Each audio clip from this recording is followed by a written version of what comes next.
관급공사 수주 개입 혐의를 받고 있는 김용구 전 광주시 정책자문관에 대한 수사가 확대되고 있습니다. 또 다른 업체에서도 자문료 명목에 돈을 받은 정황이 포착됐습니다. 문화 콘텐츠 박람회인 광주 에이스페어가 개막됐습니다. 가상현실과 증강현실 등 다양한 체험 코너가 눈길을 끌고 있습니다. 산업 현장과 영농 현장에서 외국인 근로자는 없어서는 안 될 존재입니다. 지역 외국인 근로자가 2만 명을 넘었는데 안정적으로 일할 수 있는 제도적 여건 마련이 시급합니다. 고 조비오 신부의 빈소에 정치권 인사들의 조문 행렬과 함께 추모객들의 발길이 이어지고 있습니다. 여러분 안녕하십니까? 검찰이 돈을 받고 관급공사 수주에 개입한 혐의로 구속된 김용구 광주시 전 정책자문관에 대한 수사를 확대하고 있습니다. 다른 업체들에서도 비슷한 방법으로 돈을 받은 정황을 포착해 수사 중입니다. 김인정 기자입니다. 김용구 광주시 전 정책자문관에 대한 수사를 이어가고 있는 검찰이 어제 늦은 오후까지 광주은행과 다른 건설업체 등 여러 곳을 추가로 압수수색했습니다.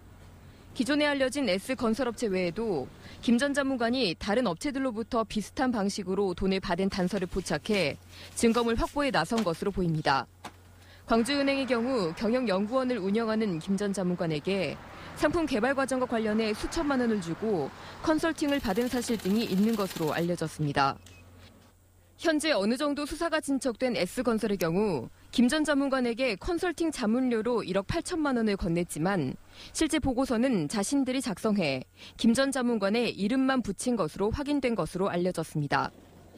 검찰은 컨설팅이 아닌 다른 대가로 돈이 지불됐다고 보고 돈의 성격을 밝히는 데 집중하고 있습니다. 더구나 압수수색을 당한 곳들이 광주시와 전라남도의 각종 사업과 관련된 곳이어서 수사 진행 상황에 따라 공직사회로 파장이 확장될 가능성도 있습니다. 이와 관련해 검찰은 아직까지는 현직 공무원을 소환하거나 소환을 통보한 사실은 없다고 밝혔습니다. MBC 뉴스 김인정입니다. 올해로 11번째를 맞는 문화 콘텐츠 박람회 광주 에이스페어가 개막했습니다. 포켓몬고 등으로 관심이 높아진 가상현실 VR, 증강현실 AR과 관련해 다양한 체험 코너가 관객들의 눈길을 사로잡고 있습니다. 김철원 기자입니다. VR 고글을 쓴 관객들이 열기구 모형에 올라타 가상현실을 체험하고 있습니다. 열기구를 탄 것도 난생 처음인데 그것도 가상현실로 경험하게 되니 신기할 따름입니다. 약간 이렇게 쓰고 보니까 실제처럼 느껴지고 약간 이 움직이는 이 미동 때문에 진짜로 타는 느낌이 나요? 네, 진짜 타는 느낌 나요. 한자가 새겨진 카드에 스마트폰을 갖다 대니 획수 순서에 따라 한자를 쓰는 법이 영상으로 재현됩니다. 중국 광저우시에서 온 이 업체는 현실 세계의 가상 물체를 겹쳐서 보여주는 증강현실 기술에 교육 컨텐츠를 입혔습니다. 做全球来学习嘛，学习汉文化，将来对小孩的成长是有一定的帮助的。 광주 에이스페어에는 37개 나라 430개 회사가 참여해 최신 문화 콘텐츠를 선보이고 있습니다. 올해는 특히 가상현실, 증강현실과 관련한 실감 콘텐츠들이 강세를 보이고 있는데 지역 업체들도 그동안 갈고 닦은 실력을 선보이고 있습니다. 여기 보시면 자기 몸이 연동하는 그 방식이 다 느껴지게끔 돼 있거든요. 그래서 이게 가상현실 체험인가 보다. 에이스페어와 국립아시아 문화전당, 광주 문화베일리 등을 잘 엮는다면 광주가 문화 콘텐츠 한류 확산의 천병이 될 수 있습니다. 아시아 문화 중심 도시 사업도 역시나 그런 콘텐츠 육성하기 위한 어떤 중요한 국책사로서 어떤 기능을 가지고 있기 때문에 앞으로 전망은 밝다고 봅니다. 문화 콘텐츠 산업의 오늘과 내일을 보여주는 광주 에이스페어는 오는 25일까지 김대중 컨벤션 센터에서 계속됩니다. MBC 뉴스 김철원입니다. 고 조비오 신부의 빈소에 추모객들의 발길이 이틀째 이어지고 있습니다. 광주 임동성당에는 고인을 추모하는 신도들과 시민들의 발길이 이어졌고 정치권 인사들의 조문 행렬도 잇따랐습니다. 내일은 조비오 신부의 영결 미사가 김희중 대주교의 집전으로 임동성당에서 엄수될 예정입니다. 전일 빌딩 리모델링 사업을 앞두고 5.18 당시의 총탄 자국을 찾기 위한 작업이 진행됐습니다. 국립과학수사연구원은 전일 빌딩 외벽과 건물 내부 등에서 총탄 자국을 찾기 위해 1차 감식을 진행했고 이 과정에서 청산으로 보이는 흔적을 일부 발견했습니다. 광주시와 도시공사는 리모델링을 하더라도 역사적인 흔적은 보존해야 한다는 5.18 단체의 요구에 따라 국과수에 감식을 의뢰했습니다.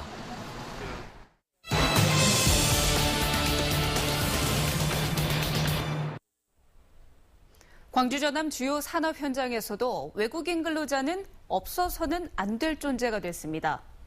광주 전남 지역의 공식 외국인 근로자만 2만 명을 넘어섰습니다. 정명욱 기자입니다. 건설이나 조선업종에 쓰이는 대형 배관을 만드는 중소기업입니다. 생산직의 3분의 1 가까이가 인도네시아나 베트남 출신의 근로자들입니다. 광주 전남 중소기업에서 외국인 근로자는 지난해 2만 1,000명을 넘어섰습니다. 6년 전에 비해 60% 이상 증가했습니다. 하지만 외국인 근로자는 국내에서 길게는 4년 10개월까지만 일할 수 있습니다. 국내에서 체류한 지 5년이 되면 귀화 조건이 충족되기 때문에 그 전에 무조건 자국으로 되돌려 보내도록 제도화돼 있어서입니다. 장기 정착을 예방하는 차원에서 정부가 4년 10개월로 이렇게 규정을 만든 걸로 알고 있습니다. 중소기업들은 이해는 하면서도 한편으론 불만입니다. 어렵사리 일을 가르쳐 이제 좀 쓸만해진다 싶으면 내보내야 되기 때문입니다. 새로운 외국인 근로자가 와도 의사소통이 잘 되지 않아 안전교육에 애를 먹는가 하면 업무 전달과 숙지에 길게는 수개월이 걸립니다. 외부 기관의 통역 지원도 단발성에 불과해 생산 차질이 빚어지기 일쑤입니다. 일단 한국 사람들이 동작을 보여주고요. 이제 그 동작을 계속 숙달할 수 있도록 이렇게 교육을 시키고 있죠. 외국인 근로자들 역시 국내에서 더 일하고 싶은 마음을 내비치며 아쉬워합니다. 한국 모습이에요. 네, 한국 모습이에요. 한국에서 일에 재밌어요. 강제적인 자국행은 불법 체류로 이어지고 있습니다. 인력 송출업체에 웃돈까지 줘가며 국내로 들어온 일부 외국인 노동자들은 귀국을 포기한 채 불법 체류자 신분으로 남아 계속 일하면서 또 다른 사회 문제가 되고 있습니다. MBC 뉴스 정용욱입니다. 외국인 근로자들은 일손이 크게 부족한 영농 현장에서도 귀한 몸입니다. 청년 인력을 구하기 어려운 농촌에서 인력난을 더는 데 큰 힘을 보태고 있습니다. 이계상 기자입니다. 네팔에서 온 24살의 청년 파라카스 씨가 한우 축사를 부지런히 청소하고 있습니다. 끼니 때마다 직접 사료를 나눠주고 혼자서 척척 축사 관리를 해내고 있습니다. 한국에 들어온 지 2년째, 고국에 돌아가면 여기서 배운 기술로 가축을 기르는 게 꿈입니다. 여기서 네팔 가서 초선 먹는 수하고 염수하고 잘 키우면서 돈 많이 벌고 싶어요. 파프리카 모종을 새로 심고 있는 시설하우스 안에서 캄보디아 근로자들이 일을 하고 있습니다. 축구장 3개 크기의 넓은 시설을 8명의 외국인들이 도맡아서 관리합니다. 이 가운데 3명은 6년 넘게 이곳에서 일을 할 정도로 성실한 모습을 보여주고 있습니다. 마음이 좋아요. 일도 많이 안 힘들어요. 올해 상반기를 기준으로 광주 전남 영농 현장에서 일하는 외국인 근로자는 2,440명. 불과 3년 전과 비교해 2배 가까이 늘어날 정도로 없어서는 안 될 농촌 일손이 됐습니다. 좀 흥미를 좀 느낄 수 있게끔 그렇게 만들어주면 일하는데도 능률이 좀 더 많이 올라간 것 같고요. 하지만 영농 현장에 투입될 수 있는 외국인 근로자 숫자가 제한돼 있다 보니 불법 체류 외국인들이 훨씬 더 많이 일을 하고 있는 것으로 파악됐습니다. 해가 갈수록 농촌 일손 부족이 심각해지는 상황에서 외국인 근로자들이 안정적으로 일할 수 있는 제도 정비가 시급하다는 목소리가 높아지고 있습니다. MBC 뉴스 이계상입니다. 태어난 지 석 달이 갓 지난 아들을 학대해 중태에 빠뜨린 혐의로 구속된 20대 아버지가 재판을 받게 됐습니다. 광주지검은 26살 유모 씨를 아동학대 중상해 혐의로 기소하고 유 씨에 대한 친권 상실 심판을 청구했습니다. 유 씨는 지난 7일 광주 남구의 한 주택에서 아들이 시끄럽게 운다며 꽉 껴안아 저산소증을 유발시킨 혐의로 기소된 바 있습니다. 검찰은 아이의 친모와 학대당한 아들에 대해서는 생계비나 치료비 지원을 검토하고 있습니다. 오늘 오후 1시 30분쯤 장성군 남면의 한 주택공사 현장에서 거푸집 해체 작업을 하던 55살 유모 씨가 계단 구조물에 깔려 병원으로 옮겨졌지만 숨졌습니다. 경찰은 구조물이 갑자기 무너졌다는 목격자의 말을 토대로 현장 소장 등을 상대로 부실 시공 여부 등을 조사하고 있습니다.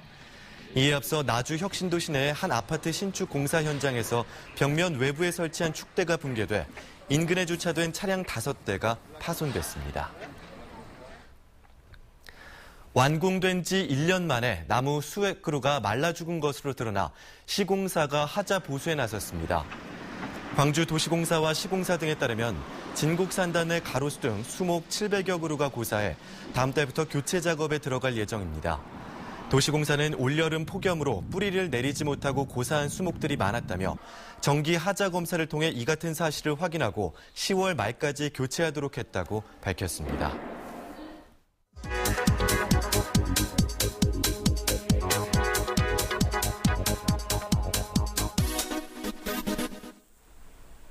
지자체가 주는 장학금 수혜자와 지급액이 줄어드는 것으로 드러났습니다. 어찌된 일일까요? 올해 북구장학회는 140여 명가량의 학생에게 총 1억 1천만 원을 지급할 예정입니다. 한 사람당 50만 원에서 150만 원을 지원하는 건데요. 평년 160명에서 170명이었던 장학생 수가 20%나 줄어들었습니다. 동구에서는 2011년 170여 명에게 1억 2천만 원 정도를 장학금으로 줬는데요. 올해는 불과 60명으로 6년 사이에 3분의 1로 줄었습니다. 그리고 액수도 반토막이 났습니다. 다른 자치단체 장학회도 사정이 사실은 비슷합니다. 은행 이자율이 계속 떨어지면서 장학기금 이자 수익도 크게 줄었기 때문입니다. 문제는 금융이자 감소가 장기화될 것으로 예상된다는 건데요. 줄어드는 장학금에 학생들의 학비 부담이 더 커지지 않을까 우려됩니다. 카드뉴스였습니다.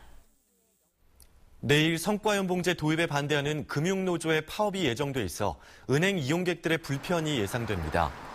광주은행과 농협 등 지역은행 노조원 1,700여 명이 내일 하루 파업에 참여할 예정인 가운데 창구 업무 공백으로 업무에 차질이 예상돼 은행별로 비조합원을 근무에 투입하는 등 대책 마련에 부심하고 있습니다. 지역 은행권은 또 인터넷 뱅킹과 스마트 뱅킹 이용을 고객들에게 당부하는 등 은행 업무 불편을 최소화하기 위해 노력하고 있다고 밝혔습니다.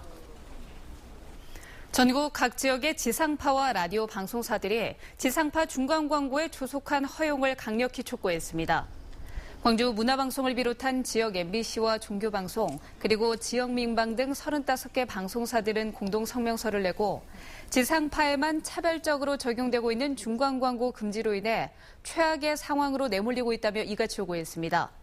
이들은 성명서에서 정부의 차별적 규제를 정상화시키지 않는다면 소수자를 대변하고 지역 여론을 반영하는 지역 방송사들은 모두 고사할 것이라고 주장했습니다. 조선대학교 제16대 총장에 강동환 치의학과 교수가 선출됐습니다. 조선대 이사회는 오늘 회의를 열어 지난 20일 치러진 총장 선거에서 1위 득표를 한 강동환 후보를 총장으로 선출했습니다. 강 후보는 총장 선거에서 344표를 얻어 다른 6명의 후보를 제치고 1위를 차지했습니다. 강 교수는 조대 치과병원장과 치과대학장을 역임했고 취임식은 오는 29일 열릴 예정입니다. 나주의 한 중학교에서 폐결핵 환자가 발생해 보건당국이 역학조사에 나섰습니다. 전남도청은 나주의 한 중학교 3학년 정모군이 2주 전부터 기침과 객혈 증세를 보여 결핵 검사를 진행한 결과 폐결핵 양성 확진 판정을 받았다고 밝혔습니다. 정군은 현재 등교하지 않고 집에서 치료 중에 있는 것으로 알려졌습니다. 보건당국은 정군과 접촉했던 학생과 교직원 160여 명을 대상으로 역학조사를 벌이고 있습니다.